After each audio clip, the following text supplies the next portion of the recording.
Alas. Hoy, en Alas, decolamos con The Discovery Channel y el P-51 Mustang, considerado el bombardero más encantador de la Segunda Guerra Mundial. El P-51 combinaba el largo alcance con un desempeño superior y mayor poder de fuego. Este vivió una época fatal con la Luftwaffe alemana. Su habilidad para acompañar bombarderos hasta el mismo corazón de Alemania cambió el sentido de la guerra en Europa. Cuando Hermann Göring vio los Mustang escoltando a los bombarderos aliados en los cielos alemanes, supo que había perdido la guerra. Hoy volaremos alto con el P-51 Mustang en Alas.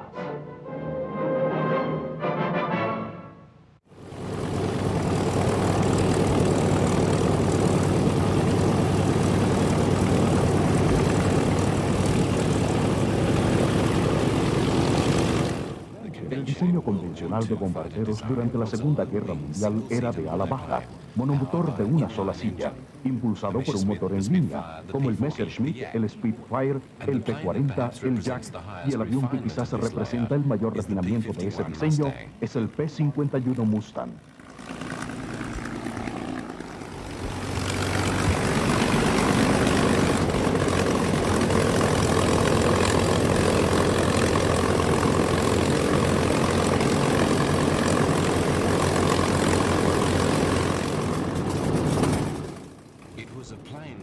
Era un avión que, lejos de innovar radicalmente el diseño, conjugaba lo mejor de una aeronave de combate en una de las últimas y quizás la mejor de las aeronaves con motor de pistón que se hayan producido en serie.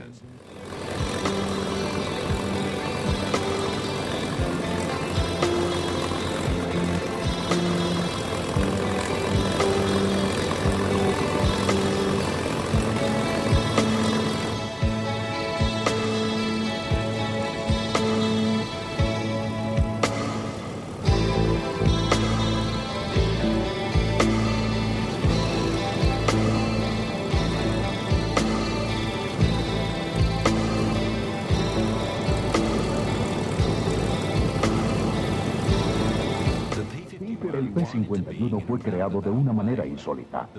El avión se diseñó para cumplir un pedido de Inglaterra, ya que el Reino Unido estaba atrasado en equipos para combatir en la guerra que asolaba Europa. Los ingleses querían un P-40 Curtiss, pero Curtiss, aunque trabajaba a toda velocidad para satisfacer la demanda, era incapaz de abastecerlos en tan corto tiempo. La Comisión Británica de Compras buscaba una compañía diferente que pudiera construir este diseño.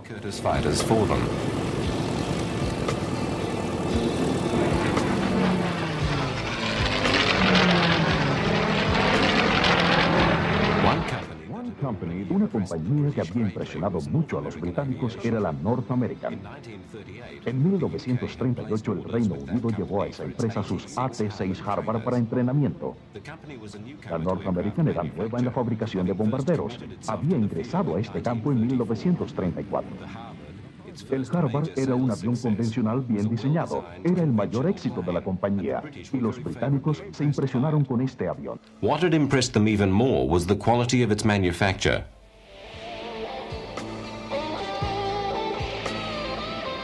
The company typified American drive, energy and enthusiasm, and the contracts for the AT-6 were met within deadlines with the highest standards of quality control.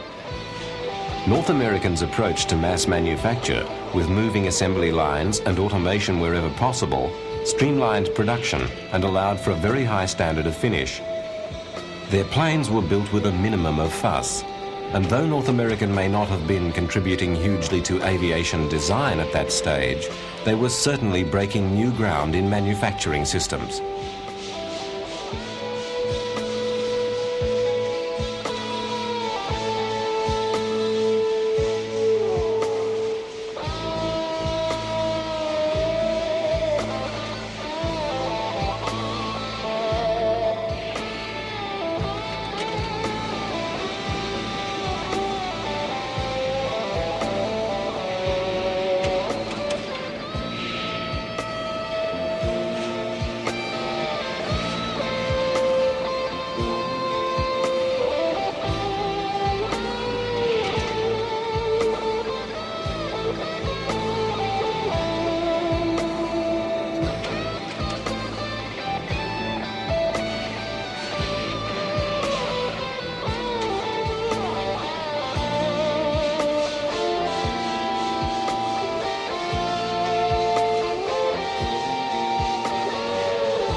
With their high regard for North American aviation's competence and reliability, it's not surprising that the British Purchasing Commission should have approached them to build the P-40 under license from Curtiss.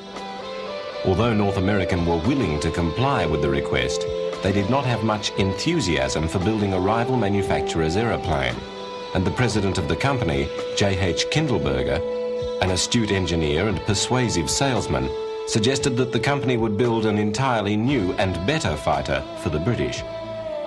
He undertook to complete the design and construction of the first plane in the 120 days it would have taken to tool up the production of the P-40. The P-40 was a... El P-40 se desarrolló de una serie de Hawks construidos por la compañía Curtiss con base en el P-36, creado en 1934 con muy bajo poder. El P-40 tenía un motor Allison supercargado a mediana altura y era adecuado para vuelos de bajo nivel. Como este se basaba en un modelo probado que estaba en producción, ofrecía un costo bajo y rápida entrega. Por su disponibilidad se ordenó en grandes cantidades, mientras se trabajaba en otros diseños.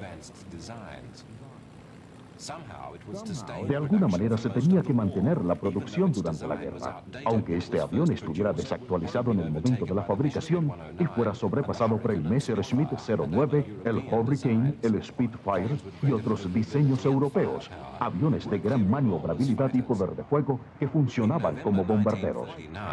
The British wanted the P-40 for the same reason that the US was buying it. It was the best available American fighter. The Lockheed P-38 was still far from ready, and the P-47 was still to take shape, even on the drawing board. So they wanted the P-40.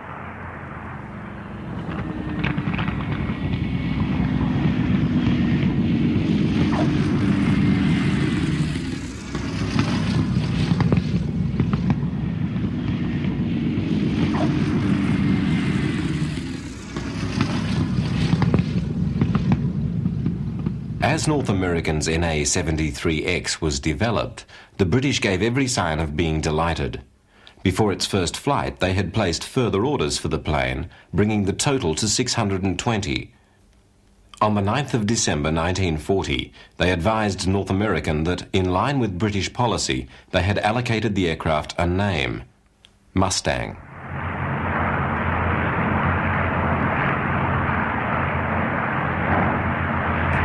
The prototype had been ready in 102 days, but then waited for its engine, which was 20 days late. Even so, it was completed just 2 days outside the set 120 days. The team, led by engineer Raymond Rice and designer Edgar Schmood, had performed a remarkable feat, and the success of the design that they had produced was, in retrospect, to make the achievement almost unbelievable.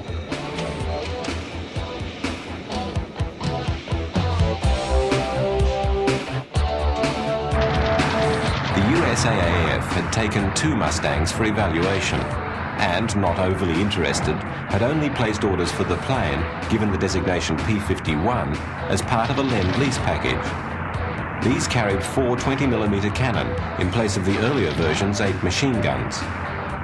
After Pearl Harbor, 57 of these were retained by the Air Force. Though the plane had been evaluated as an excellent airframe, fast, maneuverable and long-ranged, the limitations placed upon it by its engine had seen it classed as unsuited to escort work, but suited to tactical support and reconnaissance missions. A part of its secret was its use of the then-new laminar flow wing, which shifted the thickest part of the wing as far back as was practical to limit drag.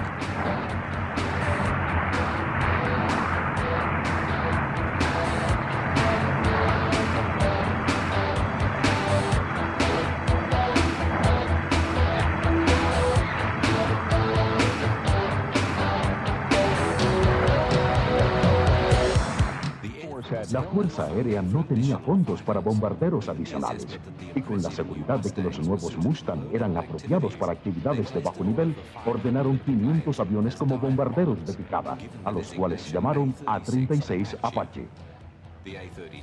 Este mantuvo su valor, pero universalmente se conocieron como Mustang. Aunque el motor Allison tenía restricciones por el desempeño a bajo nivel, este sería el mejor de la línea, equipado como un avión de apoyo táctico y artillería aérea. Seen here in desert condition training in the US, the A-36s were to see considerable service. They ended the war with a record of delivering more bombs per sortie than any other USAAF fighter bomber.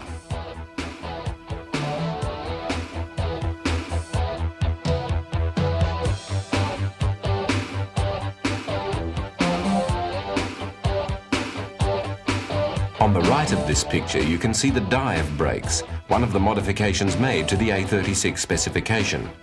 The armament had reverted to 6 wing-mounted machine guns, and the plane had wing hardpoints for 2 500-pound bombs.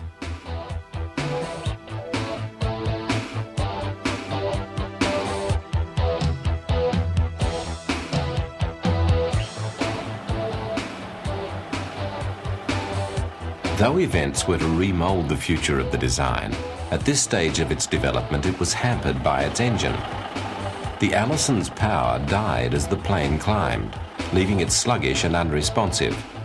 Pilots enthused about its performance at low level, where it was speedy and agile. In fly-offs with captured German planes, it had held its own very competently until the altitude soared. Therefore, it was logical to utilize it in low-level missions, which in the main were tactical missions, support of ground troops, photographic reconnaissance, or flying cover on a battlefield. It was a simple step to recast them as dive bombers, and they were effective tactical support aircraft. It was evident that the airframe had many virtues, but the actual plane was a limited thing, and it was given tasks that seemed to fit its limitation.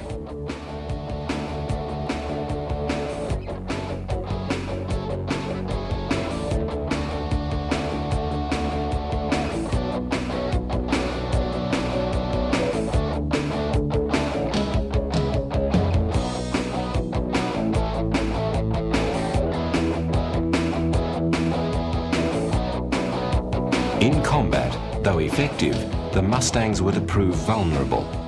They could be brought down by a very minor hit from any weapon because of their water cooling, radiators and other ducting.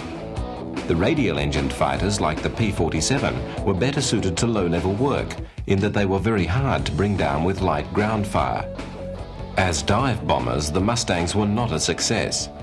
The moment when the plane broke its dive left it very vulnerable, as a prime target that had advertised its arrival during the dive and was now presenting its most tender aspect.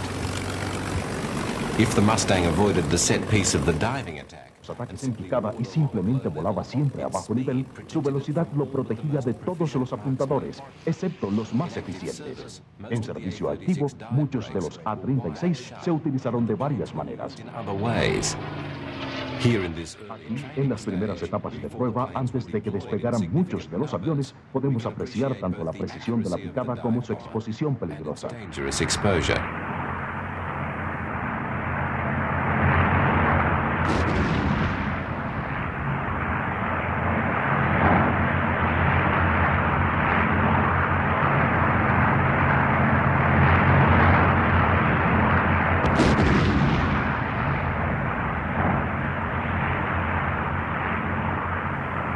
In active service, the A-36s and other Allison Mustangs used in low-level missions were powerful weapons.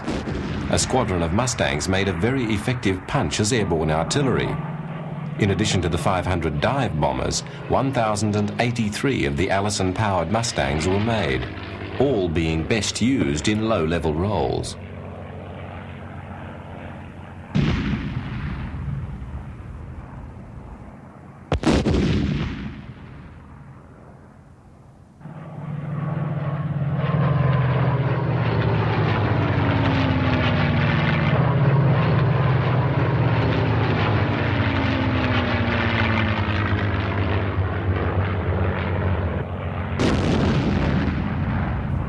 The machine guns delivered an accurate, focused firepower in strafing, and the A-36 groups were also credited with the perfection of skip bombing, using delayed fuses and dropping the bomb short of the target so that it bounces into position to explode.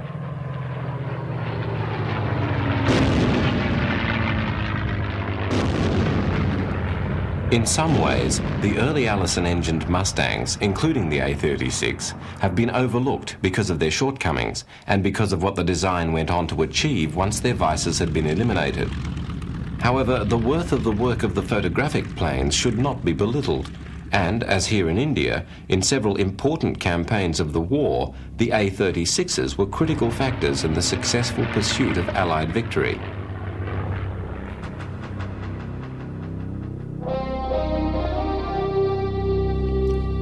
As the Allies fought their bloody way across Burma to open land links with the beleaguered forces in China, the nature of the terrain and the lack of any roads or railways saw the troops on the ground become almost totally reliant on the air for supplies and for artillery. There was no way to carry anything bigger than a mortar with them, and certainly not a howitzer. But the Mustangs were there. With forward air control direction, the A-36 pilots were able to deliver accurate tactical support and clear obstacles ahead of the troops. Their constant harassment kept the enemy unbalanced and undermined the worth of the continuing establishment of strong points along their lines of retreat.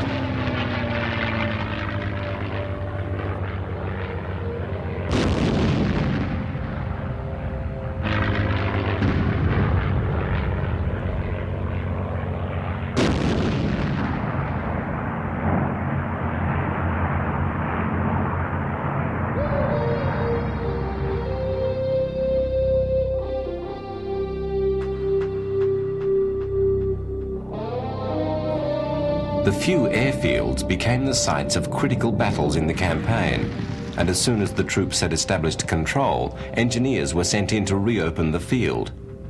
To fly in tractors and other vehicles, the dangerous and wasteful gliders were used, and runways were hurriedly repaired so that the transport planes could be landed safely.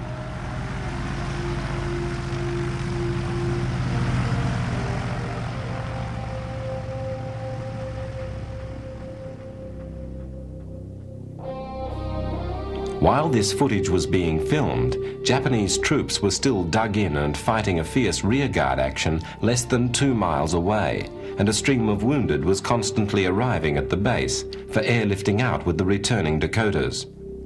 Had the Japanese had any artillery, they would have been able to shell the airfield from their positions. But instead, emergency medical stations could function in the open beside the runways, with only the occasional air raid to threaten procedures.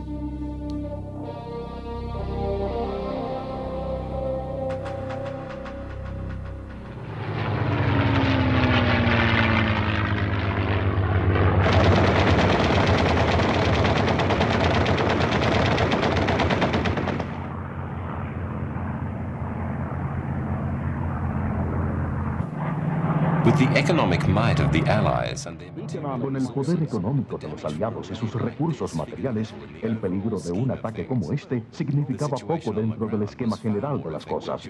La situación en tierra era afectada más durante los vientos fuertes de la estación lluviosa.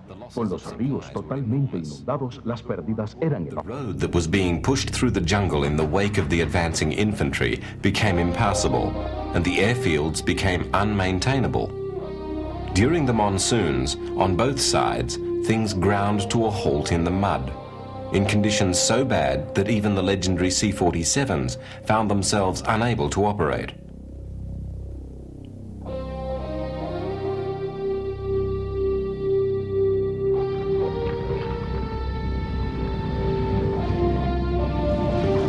To fly planes in these conditions, volar aviones en estas condiciones requería valor, decisión, habilidad y mucha suerte.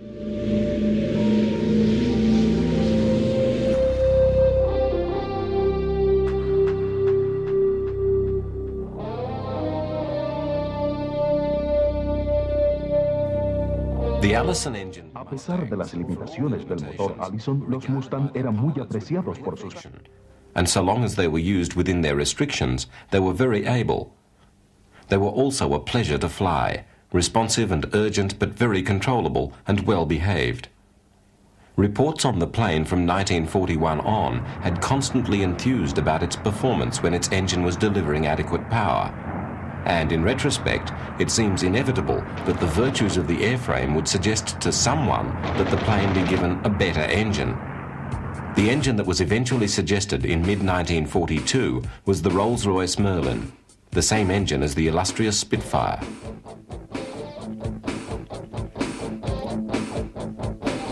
After trial installations carried out by Rolls-Royce had proved very successful, North American's engineers went to work on the installation, and the Mustang underwent some changes in housing the engine in an extremely tight-fitting, streamlined nose, giving the plane overall better lines. The propeller now had 4 broad blades to turn the power into thrust in the thin air of higher altitudes. The carburetor inlet above the engine had been repositioned below the propeller. The fuselage had been strengthened, and there had been refinements to the radiator and its ducting. The new plane proved a very different proposition to the earlier models.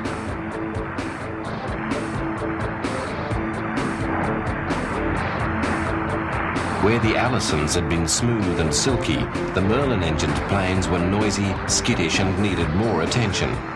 However, the returns were overwhelming.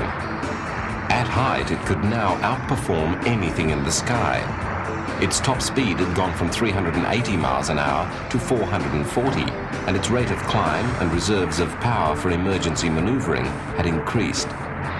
The Mustangs were startlingly improved and ready to re-enter the war as a more important factor.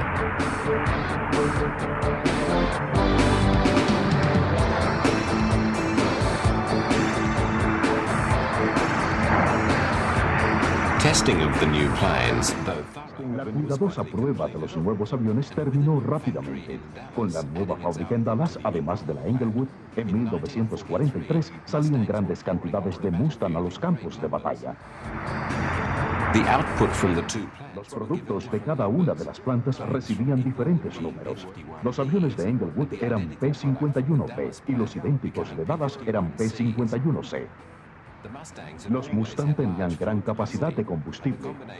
La combinación de esa gran capacidad con un último consumo, la mitad del P-38 o el P-47, significaba una ventaja considerable en a marked advantage in range. As the British too were to appreciate, combining this economy with their new power and high-level ability, they were the obvious choice for the role of escort to the massed bombers operating against Germany.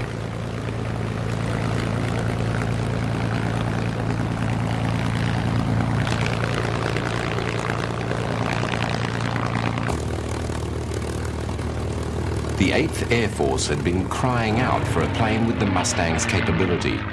And though the first Bs were assigned to tactical groups with the 9th Air Force, the Strategic Command first borrowed them and then swapped them for some of their P-47s to use them as long-range offensive fighters supporting the bombing.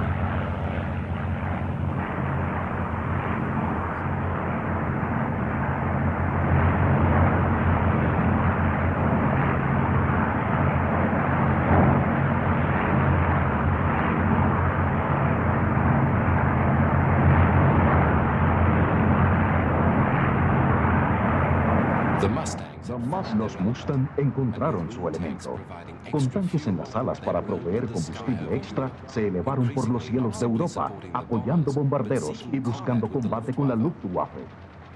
Como escoltas, eran la primera barrera efectiva que encontraban, y con su protección, el peligro de los bombarderos de la Luftwaffe empezaba a desvanecerse.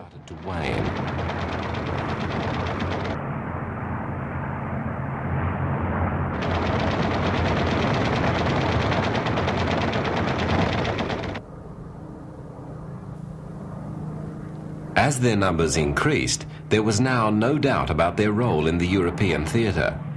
There was simply no better escort fighter anywhere at the time, and their greater availability was paralleled by an increasing dominance of the air over Europe by the Allied air forces.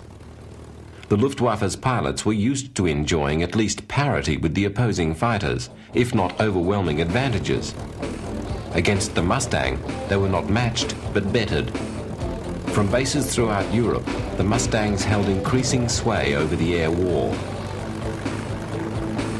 One of the units flying the Mustang was the all-Negro 322nd Fighter Group, which operated from Italy and was involved in several of the war's most famous missions, including the attacks on the Romanian oil fields around Ploiești. Working in fairly basic conditions from temporary fields, groups like these put in their contribution with dedication and effectiveness.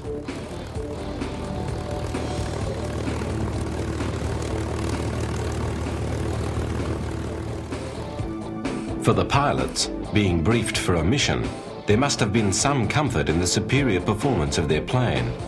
And the feelings of the bomber crews, who had previously flown into the teeth of the German defences unaccompanied, can well be imagined. Still, on any mission, there was a real chance for each pilot that he would be killed or maimed in the coming hours.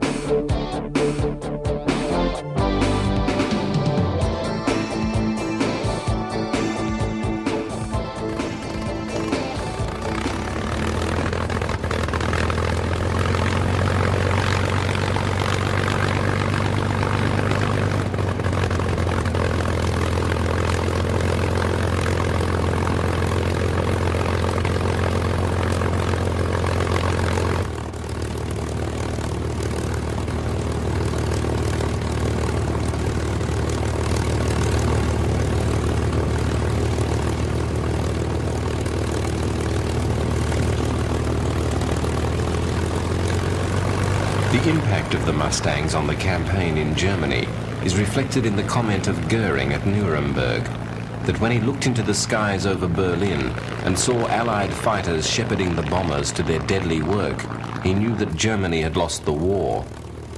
The planes he was referring to were Mustangs.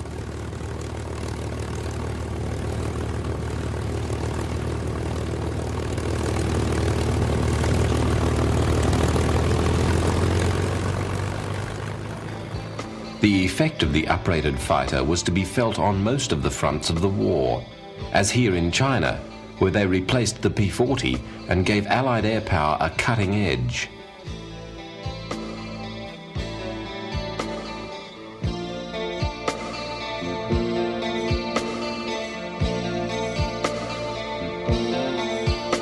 Once again, operating from primitive bases, this time at the end of a supply line of almost bizarre complexity, the Mustang's range and power were used to quickly establish air superiority against the outmoded and outclassed enemy equipment.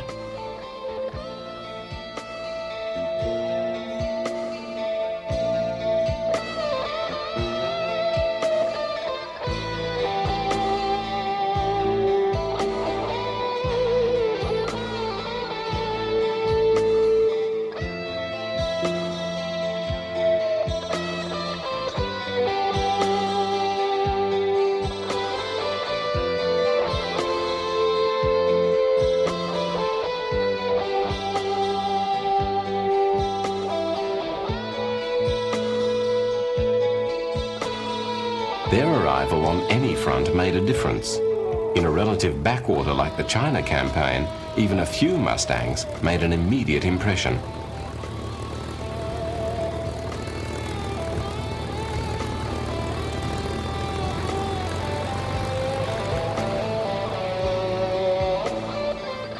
They operated beside the tired P-40s of the nationalist Chinese, the planes that had equipped the famous American volunteer squadron, the Flying Tigers. The surviving American pilots, most of them aces, had moved on to sprinkle that very rare and very valuable commodity, experience, through the United States Air Forces, leaving behind the long, slogging campaign against the Japanese in China that was to drag on to the war's end.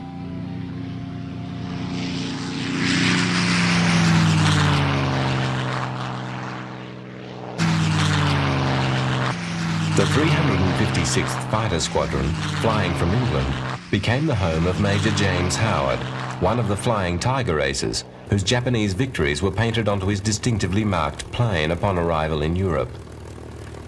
He became famous for his exploits on the 11th of January 1944, when he took on 40 German planes, mostly Messerschmitt 110s, that had managed to mount an attack on a group of B-17s. This, his gun camera footage from that dogfight, shows his targets as he continued to attack the overwhelmingly superior number of enemies until assistance arrived. He was involved in the little battle for 30 minutes and was credited with 3 definite and 3 probable victories in the encounter.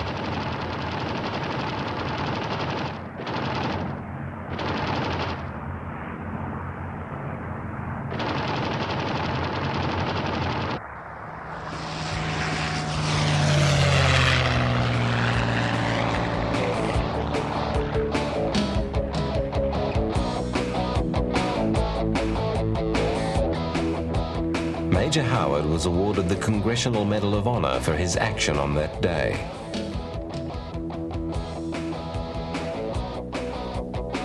Among the few criticisms the RAF had made of the Mustang was a dual complaint about the canopy. It didn't allow the pilot to look behind him, and a tall pilot was very uncomfortably cramped against the roof of the cockpit. Robert Malcolm was requested to come up with a remedy for these problems, and the resulting modification was not only included in production B and C models, but retrofitted to many planes in the field. A single-piece bulged hood that slid on runners, it simply and directly approached the concerns as an adaptation of the already existing shape.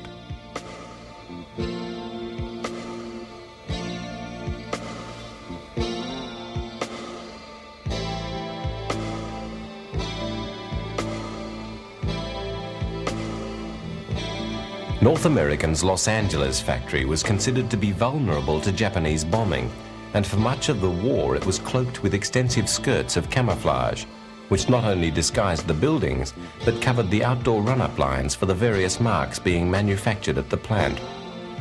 Under these nets, the Mustangs were rolled out, tuned and tested.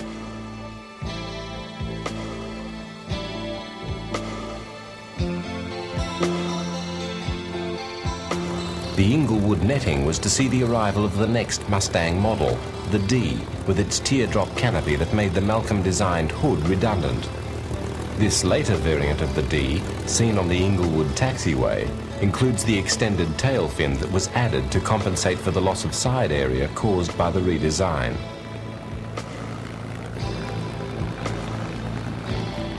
As could have been expected from a company with North American's reputation for manufacturing efficiency, the mass production of the P-51 was carried out in factories that were models of technical refinement. The superb organization and automation of the production lines enabled the delivery of over 9,000 Mustangs during 1944 alone.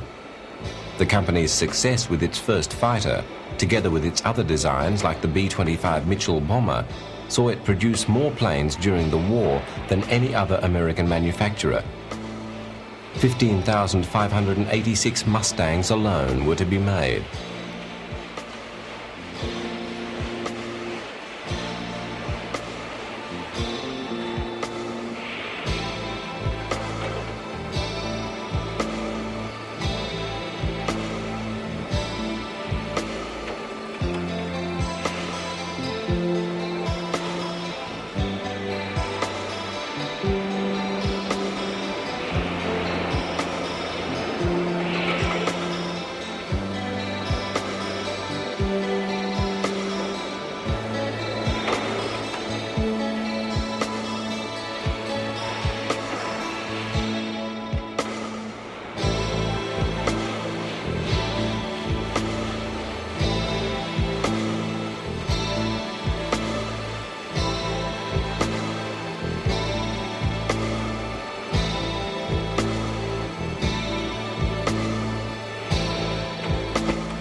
Completed, the planes were rolled out of the factory and were towed to the run-up lines to be readied for dispatch to the war.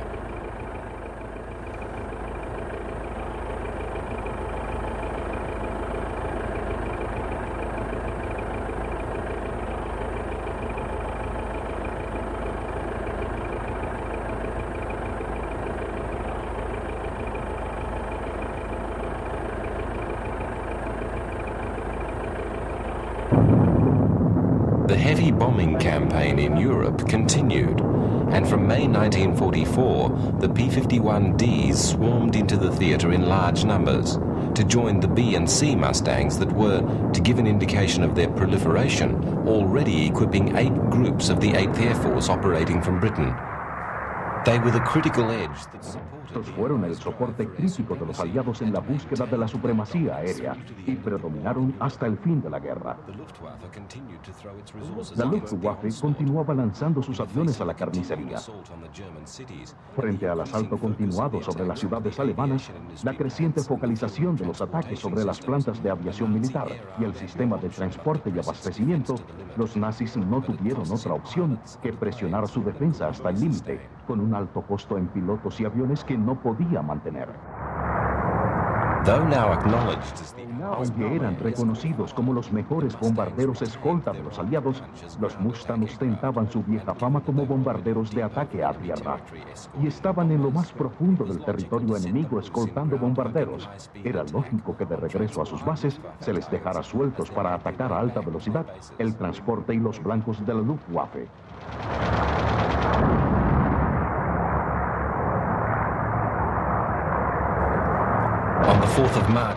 El 4 de marzo de 1944, los Mustang apoyaron por primera vez a los bombarderos en el viaje de 1.700 kilómetros de ida y vuelta a Berlín.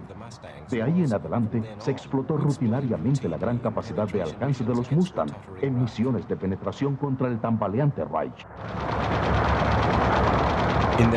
En su actividad europea, los Mustang hicieron 213.873 salidas, alcanzando 4.950 aviones alemanes en el aire y destruyendo más de 4.130 aviones en tierra. Victorias aéreas en el periodo posterior al despliegue del P-51 se calculaban en casi la mitad de todas las de las unidades norteamericanas que estaban en Europa. Sin embargo, se perdieron 2.520 Mustang en combate, derribados por fallas mecánicas o, lo que era más raro, por error del piloto.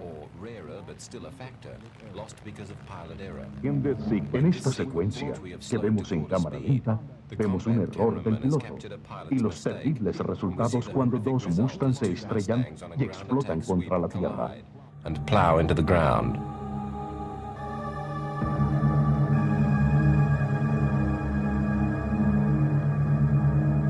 The P-51 outperformed all the piston-engined fighters which the Luftwaffe was able to deploy against it, and was untroubled in maintaining its supremacy in the air until the emergence of the German jet and rocket fighters.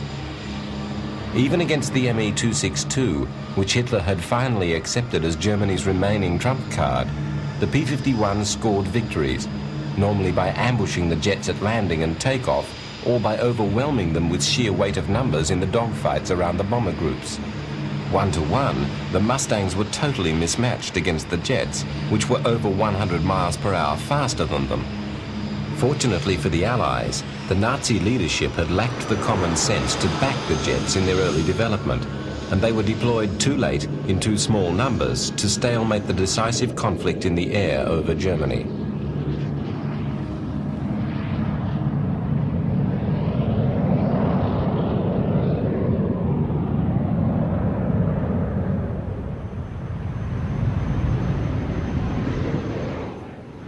Speedier still, but more eccentric and ultimately of far less use than the 262, was the Me-163 Comet rocket plane, popularly known as the Devil's Sled, which could reach nearly 600 miles per hour. The rockets were deployed at too early a stage of development and were extremely difficult and dangerous planes to fly. They could carry only limited fuel and spent a large part of each flight unpowered, gliding back to base.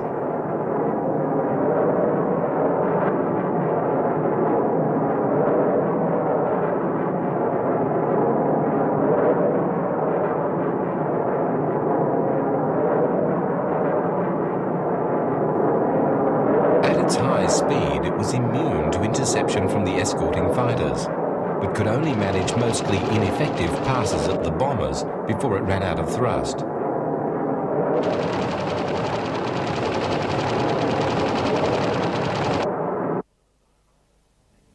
For the pilots, taking off on a jettisonable trolley and then landing without power on a skid the little rockets were a very demanding proposition.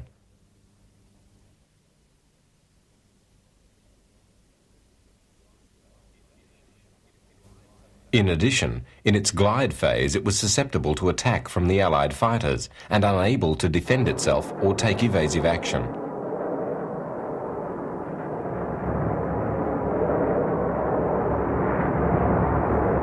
In the war's other major strategic bombing campaign against Japan, the Mustangs again were the first US Air Force fighters over the enemy homeland.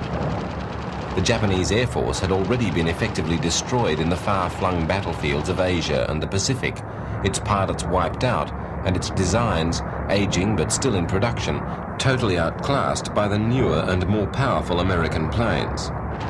The heyday of the Zeros in the early clashes had been brief, and as the US carriers and Air Force groups received the new marks, the Japanese had quickly lost their ascendancy in the air. With the Mustangs loose from Iwo Jima, there was no destination outside the reach of fully fighter-protected US bomber groups. Within weeks of the 19th of February landings on Iwo Jima, on the 6th of March 1945, strips had been prepared and the Mustangs of the 15th Fighter Group had taken up residence. They were joined on the 15th by the 21st Group. On the 7th of April, they mounted their first major sweep of the Japanese homeland when the 6 squadrons of P-51s escorted B-29s to Nakajima, near Tokyo. The Japanese lost 21 aircraft in attacking the formation and succeeded in downing only 2 Mustangs. No B-29s were affected by the Japanese planes. This set the pattern for what was to follow. A further group was deployed in late April, and by the 22nd of June, the 3 groups had flown 832 missions. The B-29s were flying from the Marianas and had further to go than the P-51s. But even so, the round trip for the fighter pilot was a major endurance test. The flights, which were the longest regular escort missions of the war, lasted nearly 8 hours and were mostly over water. For the first 2 hours of the flight, the pilots had another problem, in that the fuel tank added inside the fuselage affected directional stability in flight, and until that tank had been emptied, the pilot needed even more than usual strength and attention to control the plane. The next fuel priority was to get the most out of the drop tanks before they were jettisoned to clear the airframe for action.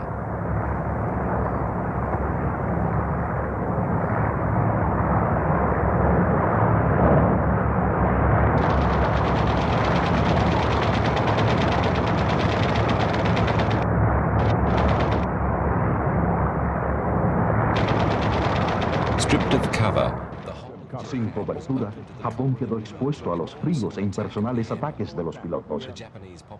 La población japonesa, afectada por la destrucción de sus ciudades e intimidada con volantes que anunciaban mayores ataques, se vio sumida en el terror de la inevitable muerte por los bombardeos. En cuanto a los pilotos japoneses, el simple despegue era un acto de valor. En caso de combate se enfrentaban a pilotos bien entrenados, con más y mejores aviones, y exhibiendo pesadas baterías de artillería. Sus aviones eran inevitablemente derribados. En tierra quedaban en manos de las batidas salvajes de los Mustang que los atormentaban desde la altura de los árboles. La Fuerza Aérea del Japón no podía defenderse, dejando solo al país.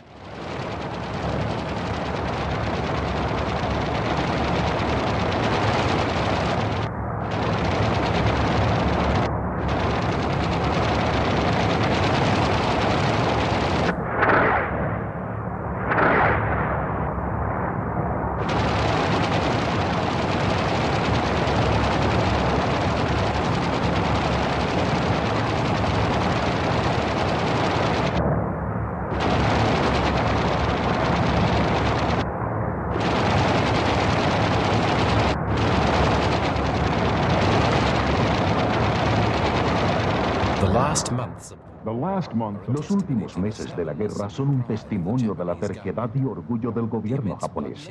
Un inmenso derramamiento de sangre sin sentido ni necesidad. Un régimen más pragmático hubiera aceptado su suerte. The Mustang pilots, returning cramped and exhausted to Iwo Jima, would have preferred to have been able to go home. Then, with the atomic attacks, the Japanese finally collapsed and it was over. The P-51s flew their last missions on the 14th of August, the day that Hirohito finally announced acceptance of the Allies' conditions.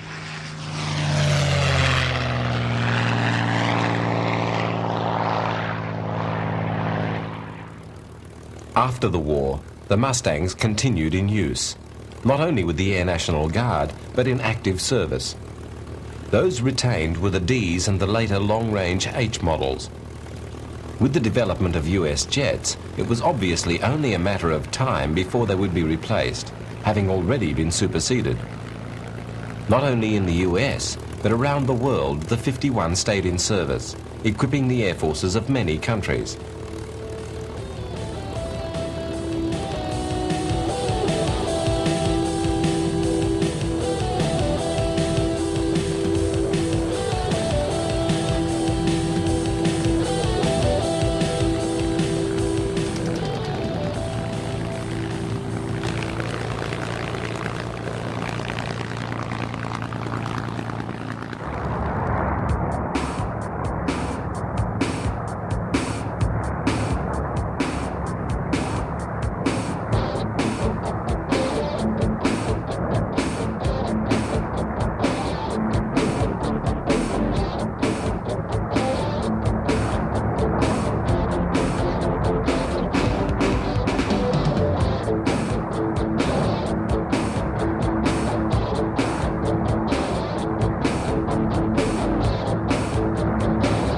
Mustangs were not like most of their fighter contemporaries from the World War to immediately fade from use.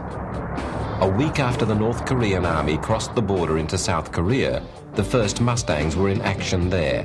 Australian fighters based in Japan, escorting a B-29 raid on the 2nd of July 1950. For the newly reorganized United States Air Force, retention of the Mustangs as a stopgap while jets were developed and manufactured in large numbers meant that they were still available when war broke out in Korea. A number of Mustangs, now called F-51s, were transferred back from the National Guard to active service, and in the first year of the war, they flew more combat missions than any other Air Force type. Despite relatively heavy losses, they were used because they were the only aircraft available in large numbers that had both the long range required and the ability to carry enough payload to do some damage when they arrived at a target. Here, as part of the preparation for a mission, the gun camera, mounted in the front of the wheel bay, receives a new reel of film.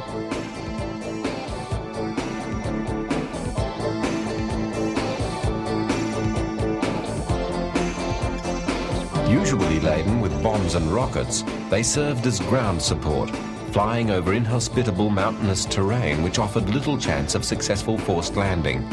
And the old vulnerability of liquid-cooled engines to ground fire was re-exhibited. As an example, the South African squadron which flew Mustangs in Korea from November 1950 to January 1953 lost nearly 60 to ground fire. But to round out the picture, it must be added that the unit, despite the cost, was effective and very valuable, flying 10,373 Mustang missions in Korea.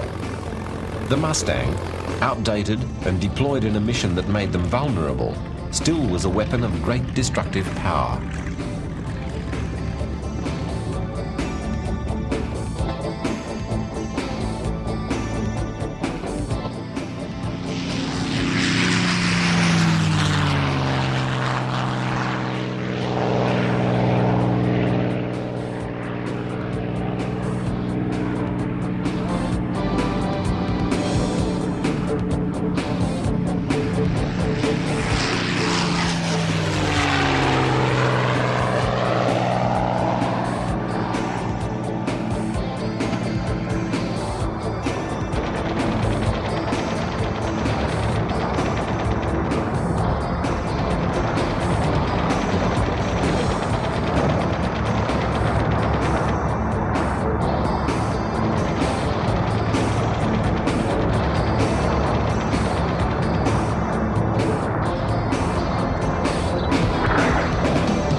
Against the MiG-15, the Mustang was more a target than an opponent. Its days as the world's premier fighter were behind it. However, in the early phases of the war, it was the sustained ferocity of the Mustang fighter bombers that bought time for the 8th Army to dig in around Pusan and finally halt the tide of the initial rush of the North Korean army. The inertia of history may have already run down the technology of the piston-engined fighter, but the Mustang represented the highest point of refinement of that lineage, and there were things a Mustang could do that nothing else in the inventory could. But it did them at a price.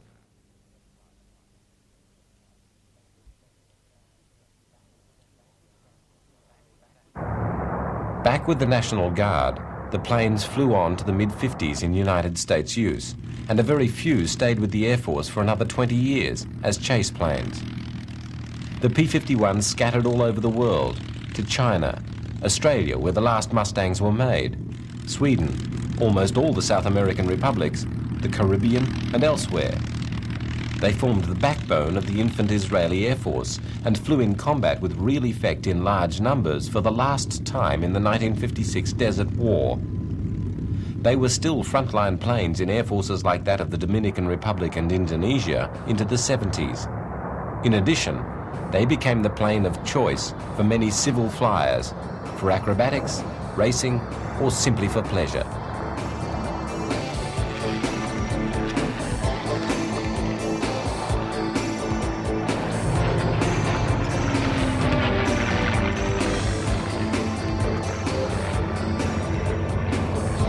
Pilots still love them. They may have their little vices, like the tugging torque of the propeller that drags at the plane in takeoff, but with their thuggish power coupled to their dependable airframe, they are a totally different breed to other civil planes and retain a mystique that is unmatchable.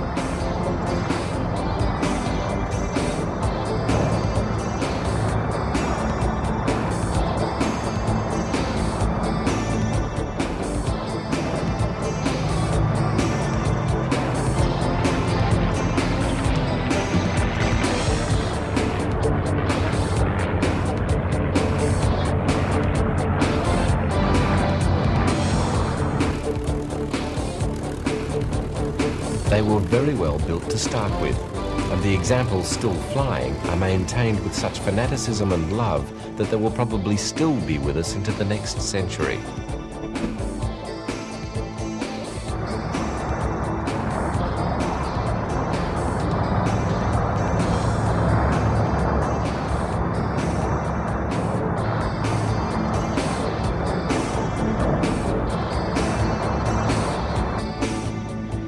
Attempts to describe any particular plane as the greatest fighter of World War II are admittedly always generalizations and of little value.